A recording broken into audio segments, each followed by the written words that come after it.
ভারত বারবার বলে আমরা শান্তি চাই, আমরা প্রতিবেশীদের স্থিতিশীলতা চাই, কিন্তু প্রশ্ন হচ্ছে যদি সত্যিই শান্তি চাও তাহলে বেলুচিস্তানে আগুন লাগছে কেন?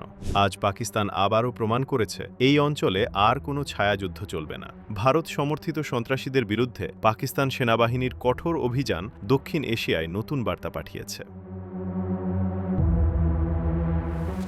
পাকিস্তানের বেলুচিস্তান প্রদেশের সংবেদনশীল পাঞ্জগুর জেলায় গোয়েন্দা তথ্যের ভিত্তিতে একটি পরিকল্পিত অভিযান চালায় পাকিস্তানের নিরাপত্তা বাহিনী। এই অভিযানে ৩ জন ভারত সমর্থিত সন্ত্রাসী নিহত হয়।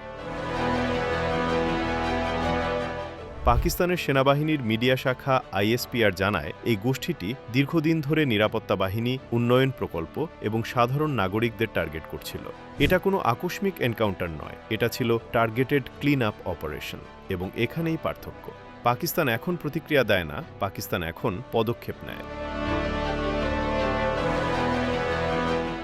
অনেকে প্রশ্ন করে বারবার বেলুচিস্তানই কেন? কারণ বেলুচিস্তান হল পাকিস্তানের ভবিষ্যতের চাবিকাঠি। এই অঞ্চলে আছে সিপিইসি গোয়াদর বন্দর জ্বালানি ও খনিজ সম্পদ, আর এখানেই ভারতের অস্বস্তি। বিশ্লেষকরা বলেন ভারত জানে সরাসরি যুদ্ধে পাকিস্তানকে চাপে ফেলা কঠিন, তাই কৌশল বদলেছে। সামরিক যুদ্ধ নয়, ভেতর থেকে অস্থিরতা। বেলুচিস্তান সেই পরীক্ষাগার। আজকের অভিযান একটা বিষয় পরিষ্কার করে দিয়েছে, পাকিস্তান সেনাবাহিনী ক্লান্ত নয়। এই বাহিনী সবচেয়ে বেশি সন্ত্রাসী হামলা সহ্য করেছে, সবচেয়ে বেশি শহীদ দিয়েছে, তবুও মাথা নত করেনি।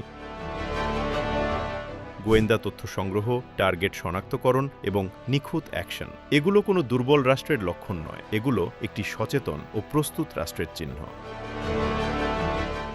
ভারত অবশ্যই বলবে আমরা জড়িত নই, কিন্তু বাস্তবতা প্রশ্ন তোলে। যদি জড়িত না থাকে, অস্ত্র আসে কোথা থেকে?